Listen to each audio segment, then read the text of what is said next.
Coming up, Lexington has a new brewery. Find out how other local businesses helped launch this beer-making venture. Plus, some county residents squawk over a proposed zoning amendment. And later, find out how one local group gets residents to put on their boogie shoes. All this and more on the Rockbridge Report.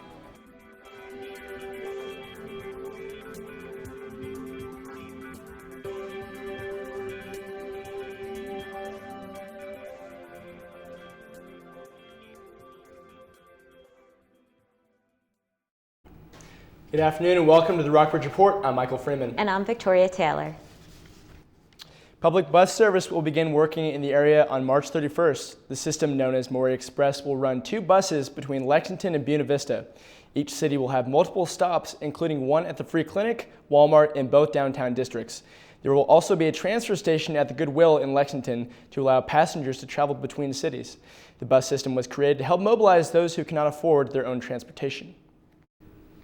The Rockbridge County School Board is trying to plan the budget for the next school year, but it relies part on state funding, which has yet to be determined. The school board must propose a final budget to the Board of Supervisors by April 1st. Rockbridge reporter Brooke Simmons has more on the story. The school board and Board of Supervisors came together to discuss finances for the next school year on Monday. The meeting allowed both boards to understand the individual responsibilities needed for making the budget successful. Each board has a better understanding of the other's relative responsibilities and options going forward, although we're still at such a thin-cut level, not having gotten down into the details of the budget. The school board projects $25.2 million in expenses for the 2011-2012 school year. Of that, $1.2 million is budgeted for step pay increases, maintaining positions, and retirement benefits. Of this amount, around $400,000 will come from state funding. An additional $150,000 will come out of the leftover stimulus funds. But the school board still doesn't know how much money it is getting from the state to cover all the expenses it anticipates next year. We're out of whack still. We're out of whack by $400,000 even in a best case scenario. The Virginia General Assembly will pass its own budget within the next 2 weeks. The school board will finalize its budget after the state budget bill is passed. This is an off-year part of the budget, but a lot of activity going down and a lot of legislation that's been introduced that impacts how much money we're going to receive from the state. And that plays a big role in this. For the Rockbridge Report, I'm Brooks Simmons. The board will hold a public hearing on the budget at its March 7th school board meeting. Rockbridge County sticks with its plan to build a trash transfer station at the landfill. The Board of Supervisors rejected a new offer from Rockbridge Resource Recovery at Monday's meeting. Rockbridge County will remain responsible for disposing of its own trash in 2012 when the landfill closes. 3 out of 5 seats on the Rockbridge County Board of Supervisors will open for the November election. The elected supervisors will fill the Buffalo, Natural Bridge, and South River seats. Rockbridge County Jail Superintendent John Higgins announced his plans to run for the Buffalo District position. The Rockbridge Area Free Clinic wants to expand its services. The clinic plans to apply for a federal grant that would provide around $80,000 for improvements to primary care services like maternity care, weight management programs, or even a new health center building. To qualify for the grant, a community must have a poverty rate greater than the national rate of 12.5%. Both Lexington and Buena Vista fall into this category. The clinic is asking for $1,000 apiece from Buena Vista, Lexington, and Rockbridge County to fund the writing of the grant proposal. Buena Vista and the county have already approved the request. The Lexington City Council expects to vote on the request at its meeting tonight. Later in the show, we'll tell you about a county agreement that may bring more jobs to the area. But first, something is brewing in Lexington. We'll tell you all this and more when we come back. I wouldn't have been at this ceremony if I hadn't been at this ceremony first. Unfortunately, nearly 30% of U.S. high school students aren't making it to graduation. And every one of us, every parent, every friend, and neighbor, has the responsibility to provide the support and encouragement they need to make it through. Because we all need to see a lot more of these pictures.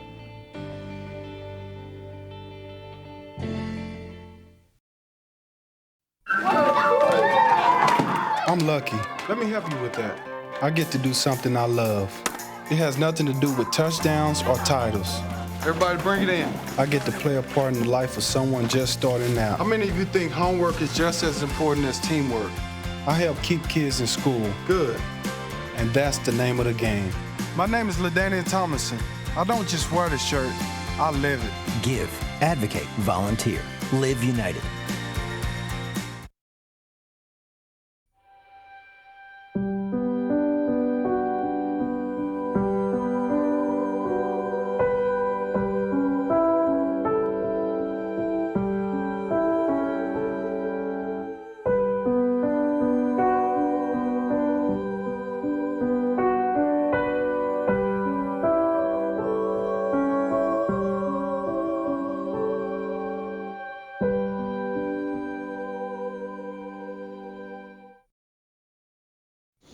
I really want to show you something. 1, 2, ready, go. L-O-V-E. It's a mystery. All is love. Is love.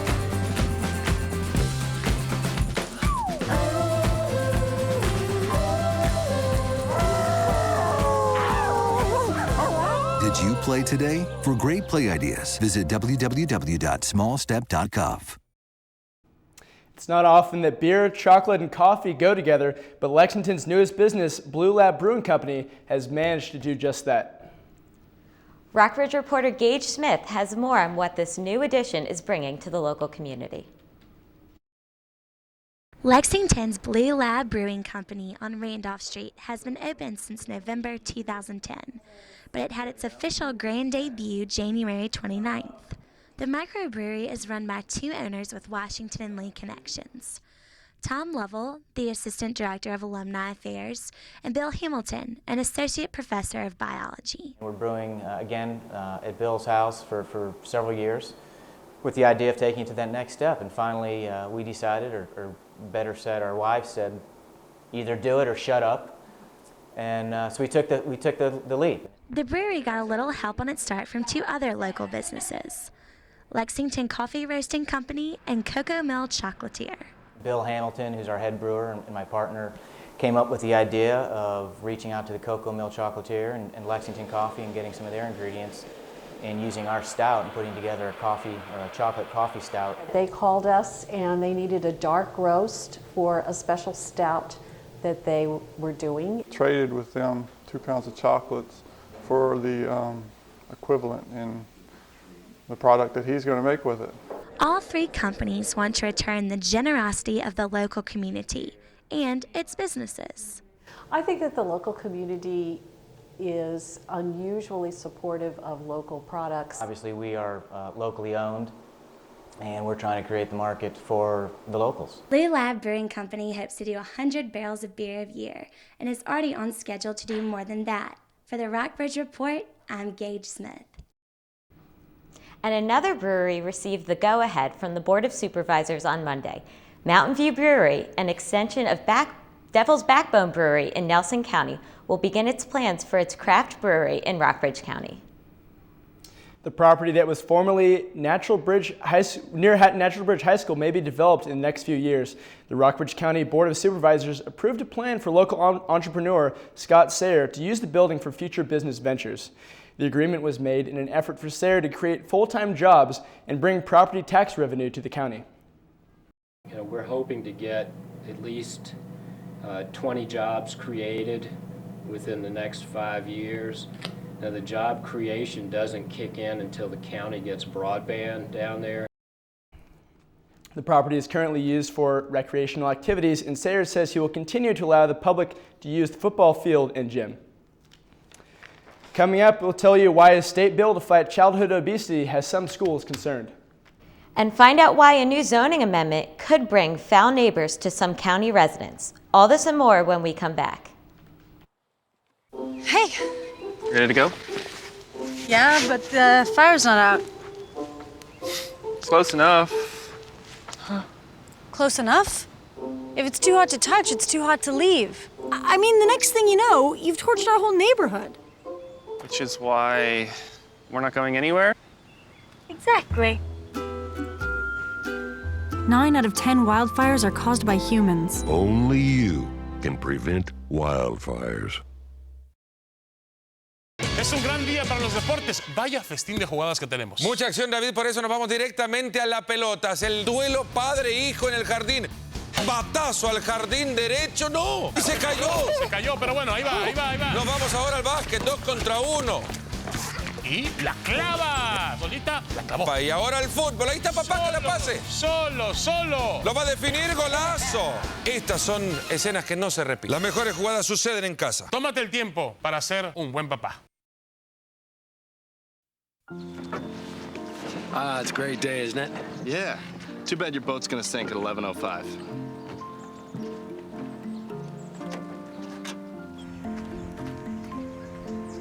Don't come closer. I have rabies. Don't you wish there were warnings to protect you from life's risks? With diabetes, there is one. It's called A1C, a simple blood test that helps measure your risk of serious complications. Learn more at diabetesaonc.org.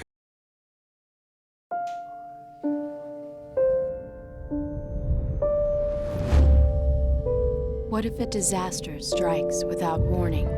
What if life as you know it has completely turned on its head? What if everything familiar becomes anything but? Before a disaster turns your family's world upside down, it's up to you to be ready. Get a kit, make a plan, be informed today. The county debate about whether to allow chickens in residential areas was unanimously recommended by the Planning Commission. But as the amendment reaches the Board of Supervisors, the issue still has citizens disagreeing. Rockbridge reporter Robert Gratton has more on the story. Hens may soon be allowed in residential areas of Rockbridge County if a zoning amendment passes the Board of Supervisors. The McDonald family has been raising their 5 hens in a residential zone of Rockbridge County for nearly 2 years. They bought the hens to help their children learn about sustainability. The children have been learning about local foods and green ways in school, and we decided we would get some for the house here. But the McDonalds see their hens as more than just a resource. The family considers them pets. They're sometimes more engaging and more fun as pets than my dog and cat are. Pat Foreman, author of several books on raising hens in residential and urban areas, believes that chickens have a real use in the community. You can use chickens as garden helpers, use chickens to create compost, and of course compost then can go and enrich garden soil. Foreman suggests that chickens are part of the larger natural food movement. Local food is certainly all the rage. The chickens have become the mascot of local foods. The amendment is opposed by other people in the county, such as May Clark, who lives next to the McDonald's. Clark's son Travis requires a ventilator, and Clark worries about the health risk that the chickens next door may pose. A sterile environment to us includes everything. May Clark worries that rainwater carries contaminants from the chicken coop upstream down through her yard. Our Board of Supervisors and our Planning Commission is not doing their job. The fate of the McDonald's chickens will ultimately be decided by the Rockbridge County Board of Supervisors. Although the issue has not been formally presented to the board members' reactions are already divided. If you move into a residential area, you should expect residential uses, and I'm not sure that includes chicken coops. And I think it's absurd in a rural county, even in a residential area, not to allow 6 female chickens. For the Rockbridge Report, I'm Robert Gratton. The amendment was unanimously recommended by the Planning Commission that initially evaluated it. The County Board of Supervisors will consider passing the zoning amendment in an upcoming meeting. The Diamond Hill neighborhood has a large student presence, and some local residents think the number of students has changed the dynamics of the area. City Councilwoman Marilyn Alexander grew up on Diamond Hill and says it has lost its sense of community because students are constantly moving in and out of the houses. Others believe the number of student rentals has increased housing costs, and as a result, many local citizens cannot afford to live in town. Alexander hopes landlords will make an effort to rent to families instead of students to bring back the neighborly feel in the area. Will this week's spring-like weather condition continue through the weekend? We'll have your 5-day forecast coming up. But first, let's find out what's behind the move to dance in Lexington.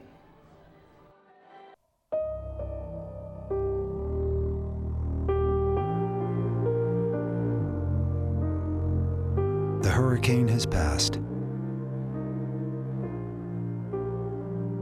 But the recovery won't be complete until all the water has receded. If you're having trouble coping, Trained and Caring Help is waiting. Hola, Grover, what are you doing? Oh, I am making my emergency kit. I want to be prepared just in case. Oh, my friend Mia made a kit with her family. Everyone help! They packed flashlights and batteries, water, food, a radio, and put it where they could find it rápidamente, quickly. I guess I should take my canoe out of there, huh? Look, Grover.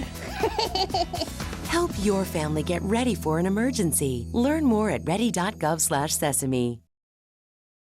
Hello there. It is your old pal Grover. Meet my new friends. Madison, Isaac, Alexa, Romeo, Amanda, They have last names too. Vigo, Shay, Lopez, Rodriguez, Warner. Everybody has a first and last name, even mommies and daddies. Do you know yours? Do you know your mommies and daddies? If you do not, go find out. Know your whole name so grown-ups can help you in an emergency. Learn more at ready.gov/sesame. The Rockbridge Area Dance League meets on the second Friday of every month to tango, waltz, and rumba. This month, the Dance League paired with Let's Move Lexington in an effort to improve the health and well-being of Lexington residents. Rockbridge reporter Kirsten Kine has more on this story. The Let's Move Lexington's mission, like Friday's dance, is to promote healthier living habits in all citizens. The group has taken steps to achieve this goal by hosting yoga classes, organizing walks, and attending the Dance League classes. There's so many parts to living healthily. Do you want to focus on eating right? Do you want to focus on exercise? And finally, the group decided to change the name to Let's Move Lexington and to focus on moving, getting people to move, getting people off their sofas. Mayor Elrod is one of 450 mayors and local officials who have taken up the battle against obesity. Elrod, along with others, recently launched Let's Move Lexington, an initiative aimed at getting more local residents moving. She hoped to combine efforts with the Rockbridge Area Dance League. It's about moving. It's about joy and having fun and a little aerobic exercise. One of the things that I really like about dance is that as a sport, it's something that comes up everywhere throughout life. The Dance League is open to anyone in the Rockbridge area and costs $3 to attend the dance lessons. Admission is free for members of Let's Move Lexington and the Rockbridge Y. I just like the rhythm and the move and what we're doing actually. The lessons are open to people of all ages and all levels of experience. We've had from 2 to 60. Tonight we had 30. Thanks to Let's Move Lexington. We had quite a few more and I hope they come back. For the Rockbridge Report, I'm Kirsten Kine. Let's Move Lexington hopes to host more events in the spring. The Rockbridge Area Dance League next dance will be on March 11th, and they will be teaching swing dancing. A statewide bill may require public schools to increase the amount of time spent on physical education. The bill was proposed in an effort to fight childhood obesity, but some area educators are worried that it will take valuable time away from the classroom. Rockbridge County school students currently spend an average of 90 to 100 minutes in PE class, but the new legislation would require an additional 50 minutes a week. The bill has been passed by the Virginia General Assembly, and with Governor Bob McDonnell's approval, it will go into effect by 2014. Enjoy the sunshine through the long weekend, but prepare for grayer skies in the beginning of the week. Friday will warm up to a high of 70 under partly cloudy skies. The temperature will cool down to a brisk 41 degrees at night. The skies will be clear on Saturday, but temperatures will be more seasonal, with a high of 58. And temperatures will fall to a low of 36 on Sunday. Temperatures will remain mild with a light chance of rain and a high of 52 degrees. The low will be in the 30s. Monday marks George Washington's birthday with cloudy skies and a high of 61. The temperature will drop to 41 at night. Wear your raincoat on Tuesday because it will rain with a high of 55 and a chilly low of 33. When we come back, some residents bark for a new place for their pups to play. See how a local initiative could benefit Lexington's four-legged friends. The right to know what our government is doing is the right of all U.S. citizens. This right is protected in our sunshine laws. Sunshine laws require our leaders to open their meetings and records to the public. Secrecy is the enemy of democracy. Openness and transparency help us maintain our freedom. Your freedom. It's our right to know. Let the sun shine in. It's your right to know. A message from this station, the Sunshine Week Alliance, the Creative Coalition, the Radio and Television News Directors Foundation, and the John S. and James L. Knight Foundation. I'm Mike Bettis with the Weather Channel. When it comes to saving water, every drop counts. So instead of running the tap for cold drinks, try keeping a pitcher of water in the refrigerator. That way, every drop goes in your mouth and not down the drain. I'm Stephanie Abrams with the Weather Channel. You hear that sound? Did you know that a dripping faucet can waste 20 gallons of water a day? A leaking toilet, 6,000 gallons a month? That's enough to fill a swimming pool. So get out the wrench and get to work. The right to know what our government is doing is the right of all U.S. citizens. This right is protected in our sunshine laws. Sunshine laws require our leaders to open their meetings and records to the public. Secrecy is the enemy of democracy. Openness and transparency help us maintain our freedom. Your freedom. It's our right to know. Let the sun shine in. It's your right to know. A message from this station, the Sunshine Week Alliance, the Creative Coalition, the Radio and Television News Directors Foundation, and the John S. and James L. Knight Foundation. A group of Lexington dog lovers wants to open a dog park in the city. Rockbridge reporter Tyler Jakarzik has more on the Lexington Dog Park Initiative. With a growing trend of dog parks across the nation, some Lexington residents want one of their own.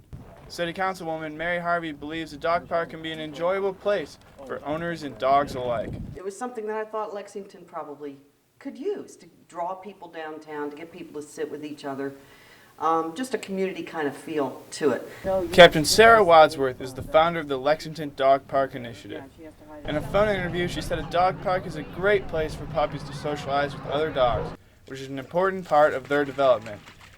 The group's grassroots effort has been effective and has grown to over 230 members on Facebook since its inception just over a year ago. There seems to be just this growing interest, and that's why it's called the initiative. It's starting. It's in the beginning stages. So yeah, the more people involved, the more we'll get it done. The quicker we'll get it done. So some Lexington residents are in full support of the dog park and believe it can be used for larger dog gatherings. I think it would be a really good idea, and what we would actually like to do sometime this summer is have a reunion, and maybe we could start doing that every year.